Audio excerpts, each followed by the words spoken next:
channel. My name is Brittney Bundles, and today's video is going to be all about hit or miss vendors, and I'm going to be going over some tips on how to move forward with your business with hit or miss vendors. Now, believe it or not, there's a lot of people, a lot of companies that are stuck in relationships with hit or miss vendors. And what a hit or miss vendor is, I'm just going to run down my definition. It's a vendor that may send out your order great the first time, everything's right, and they even may throw in an extra bundle or a closure just to say thank you for shopping with them. And so you get the order and you're like, oh my gosh, I love the quality, I love this company, the shipping was on point, the packaging's on point, they put an extra bundle in there for me, great, everything is how I ordered, and then I even got more. And then you may place another order. Now this order, it may not have everything that you ordered. Almost everything is there, but you may be missing a few closures, and you're like, okay, all right, last time it was great, this time I'm missing 2 closures. And then the next time you order, you may get everything in your order, but the quality is different. So it's not the same type of hair that you've been receiving from this company. And you're like, okay, so my first order was more, it was great. Second order, not so great. I didn't get everything that I ordered. The third order, I'm getting everything that I ordered, but the textures aren't right. And then you order again. And then, maybe this time the texture is back to how it was initially, but now the lengths are off. And so you're just like, I don't know what to expect with this company. And it really makes it hard to operate a business when you don't have a consistent vendor. That's why I talk about this a lot in my videos. If you are looking to start any business, making sure that you have a relationship with your vendor, that you're not just going automatically with the vendor that has the lowest price, is essential, because your business, I don't want to say it completely solely lies on it, but if you're selling a product, then you want to make sure that your vendor can communicate well with you, that your vendor has integrity, that your vendor is going to make sure that everything is up to par with your order, because they understand the fact that if you're making money, they're going to continue to make money too. And so you would think that concept is really easy for a lot of people to grasp.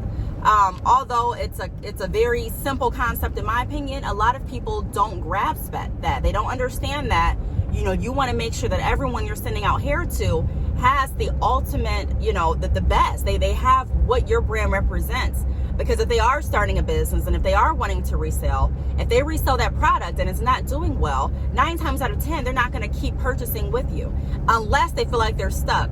And so this video is going to be about that. It's going to be about, if you feel stuck with a vendor, how you can get out of that, or how you can still work with that. You know what I mean? How you can still work until you can overcome it. Now, some people are stuck with the vendor because they don't have the capital to search around for other vendors. I think a lot of people underestimate the expense behind finding a quality vendor. You know what I mean? Sometimes, I read through different posts on Instagram and Facebook, and I watch different videos, and there's some people that are upset that people, that people sell vendor lists. And I don't sell vendor lists, so I'm not one way or the other. It's really how you feel about it, but I can understand why someone would charge for finding you a vendor, because it's not just you wake up and a vendor just falls into your lap. There's a million vendors out there, but finding the right one, and finding one that has good quality, good communication skills, like I said, integrity, and that really has a passion for making sure that your business and their business runs efficiently, that's not always easy to find. And if you do find it, typically you've gone through a few different vendors before you found the one that you want to work with. And so I always say that drop shipping is a great tool to have, even if you are selling wholesale. If you have your inventory in-house and you're like, I don't need drop shipping, it's still really great to have drop shipping in your back pocket as a tool, just in case. You never want to be in a position where you feel like you're just stuck and the money is limiting your power to actually search for other vendors and for other resources. And so if you are in that position, and you just order it with your vendor, and the order is not the same quality that you've been sending out, you just don't feel comfortable putting your brand name on it, my first tip, one of the recommendations that I would give to you is close your website while you're searching for vendors. So Shopify, if you are using Shopify, that's the e-commerce platform that I use. And if you watch my videos and if you've been following me, then you know that I constantly talk about Shopify, because I really do enjoy using Shopify, and I love all of the benefits and tools that it offers. If you haven't switched over to Shopify, click the link down below in this video, choose the plan that's going to work best for you, and there may even be a free trial. But Shopify has an option where you can temporarily hold, I forgot the correct terminology, but you can pretty much hold your website. So your domain name is still there. Your website isn't canceled. It's not available to shop. You also have an option to place a password over your website. So it'll say something like, sign up for mailing updates here, or thank you for visiting this website, sign up for the mailing updates here. But in order to enter, you have to have a password. So if only you and your business partners have the password, that's another way that you can kind of hold off on your website until you actually have another vendor. Or what you could do is you can keep your website going and running, but you can go ahead and change your inventory counts down to 0 and make it visible on the website. You can do like a pre-order where customers can go ahead and pre-order Brazilian straight or pre-order Brazilian body wave or whatever textures you're going to be offering. But in my opinion, it's best to close your website, or to go ahead and put 0 in your variant in the quantity, so that customers aren't purchasing hair that you're not confident with. Once you sell your client or your customer hair, that vendor, I don't want to say it goes out the window, but the responsibility and the reputation is now on you. So your customers aren't going to be thinking, man, this company must have ordered from a crappy vendor and I'm going to just keep reordering. Hopefully they find another vendor. They may not say that. So if you want to put on your website, new products coming, or whatever you want to put to let your customers know that you're still here, you're just working on making sure that you can get them the best quality, it's definitely going to be appreciated. You don't want to be in business where you're so money hungry that you look at just the order, but not the value of what your company can offer, and when you're also not looking at your reputation. I'd rather save my reputation over making a sale. That's just honest, because I know once I make that sale, I'm thinking, what's going to happen in the future? Is my customer going to repurchase? Are they going to feel like, this is like that I'm a legitimate company? Are they going to spread good news about my business? And so all of that matters. It's not just about making a quick sell, but it's really about creating a foundation for your business to actually thrive. So if you have to close your website down for a little bit, then that's just what it is. It's not ideal. I wouldn't just want to wake up one day and close the website because today is Saturday and I just want to close it. But if it's something where it's like, man, I cannot sell this hair, I don't know what I'm going to get next shipment, I do need time to research for a vendor, you can keep your website open and put, information on your website to let your customers know. You can change your quantity down to 0 and offer pre-ordering options. Or like I said, you can close down the website. Now, the second tip, I kind of already touched that, placing items available for pre-order. Pre-ordering is very common, even for big online companies. Customers, a lot of times, if they really want the service or the if they want to purchase with your company, sometimes, as consumers, we have that little feeling in us that makes us just want to purchase with a company. You just be like, I just want to order from this company. I've heard a lot of great things about this company, or I've seen a lot of advertising about this company, or hey, I just like the company name and the website. I want to order from this company.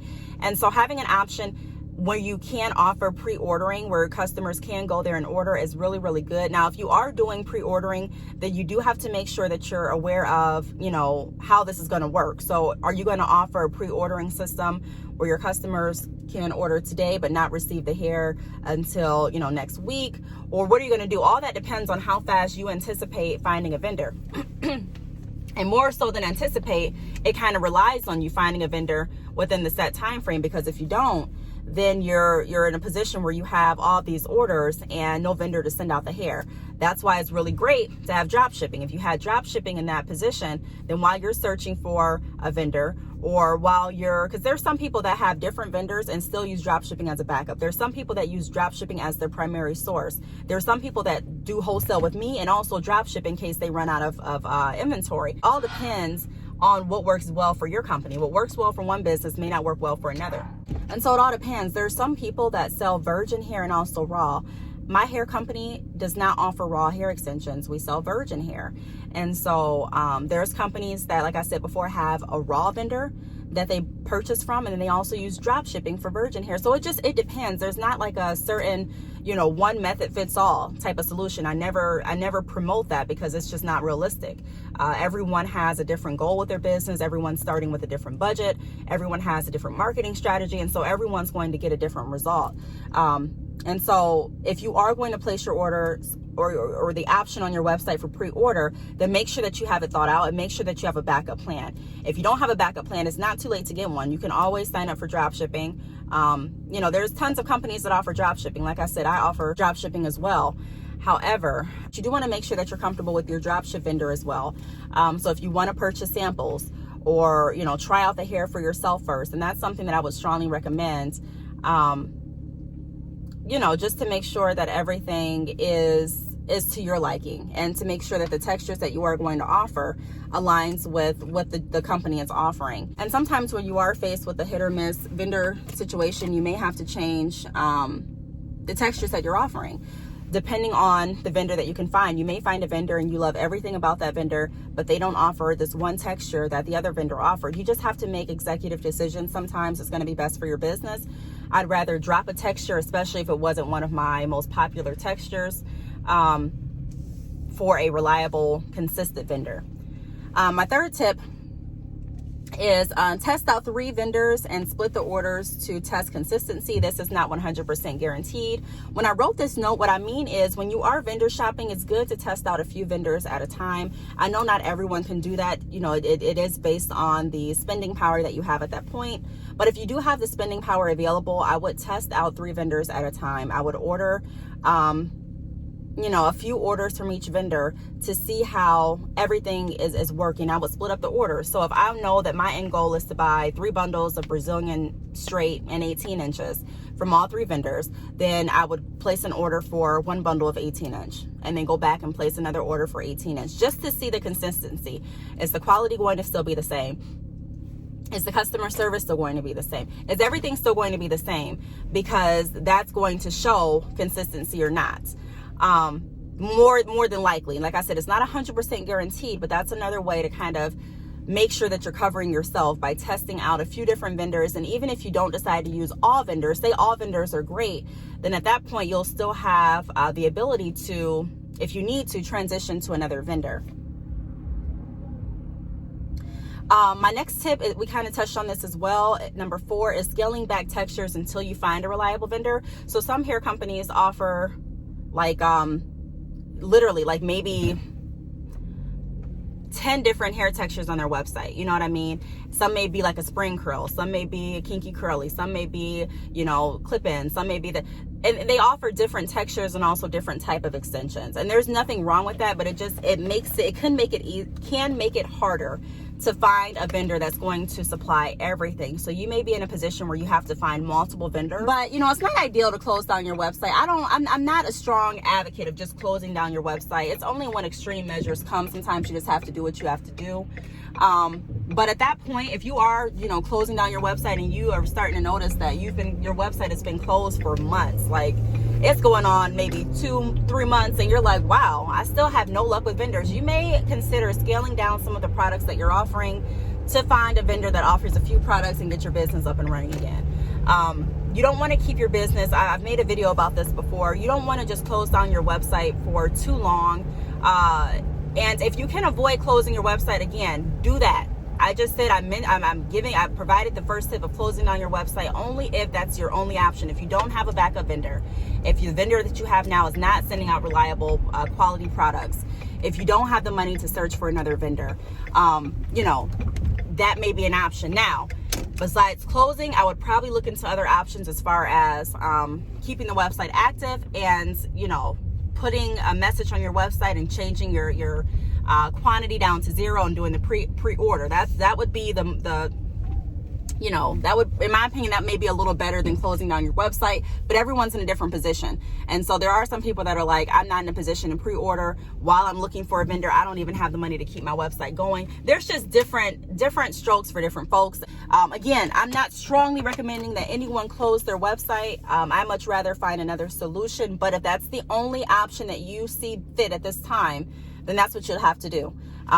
You know, if you're, you know, kind of limited in the options that you have, like I said, but that's why I always say, don't limit yourself. Have a backup plan. Always have a backup vendor. You're running a business now. And so you have to think a couple steps ahead. You can't just, I don't want to say you can't, but you shouldn't just think for the now. You know, everything's going great now. So that's good. It may be going great now, but even if you have a good vendor and something, you know, God forbid happens to the vendor, they go out of business, or that vendor just goes missing, or that vendor decides to close the business. You know, you want to be in a position where you can still run your business efficiently. And so my next tip is remember that you're investing and don't settle. So in times, especially when you're closing your website, or in times when you may even put down 0 products for your website, but you may feel the pressure to find a vendor really fast, don't settle. You know what I mean? Like look fast, you know, be efficient. You don't want to prolong the process any longer than it has to be prolonged, but you also have to realize that this is an investment, and it may take some money until you find the vendor that you're comfortable with and confident in, but don't settle. Don't just say, okay, I'm just going to go with this vendor because I've already tried 6 different vendors and none of them were consistent. None of them sent out good quality. So I'm just going to go with this hair company. You know, make sure that you have access to the vendor. You know, when I say access, a lot of people take it for granted. A lot of vendors don't go back and forth. You know what I mean? They may answer a few questions and then you may just stop getting replies. A lot of vendors, I don't want to say they don't care, but they have a nonchalant attitude. And so you really have to make sure that you're doing your research and that you're finding what works best for you. Being in a position where you have a hit or miss vendor, or where you have no vendor at all, is not a good position to be in. Like I said, especially when your business relies on you selling that product that you can't get access to because you have no vendor. So always think steps ahead. Consider doing drop shipping, consider having a backup plan. Even if you feel like you don't need it now, you know, there's never a problem until there is one. So, just keep that in mind. I hope these tips helped. I hope that it shed some light on, you know, some things that you could do. Again, the closing of the website, sometimes you're in that position. I really strongly, suggest finding another alternative. But if you do find another alternative, like I mentioned, as far as offering pre-orders, then you have to know a roundabout time frame that you are going to be shipping out the orders. You don't want your customers to pre-order something, because even if you pre-order, typically there's an estimated date when it's going to be shipped. And so you don't want to be in a position, like I mentioned, where you have all of these orders and you don't know when your customers are going to get their order, and you're getting inquiries and you're getting emails and phone calls, and you know, they're like, hey, where's my order?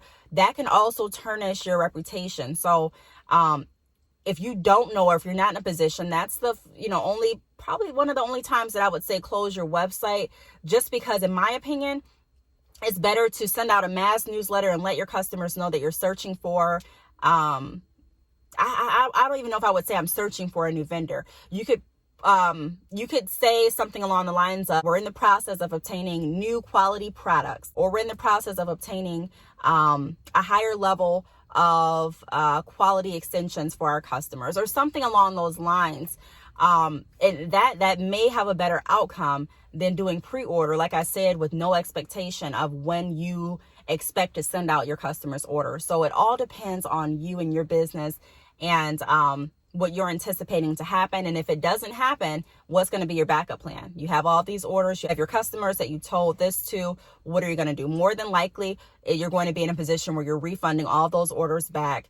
And it's just going to be unnecessary work and hassle, and, you know, just causing dissatisfied customers. You know what I mean? And we don't want that.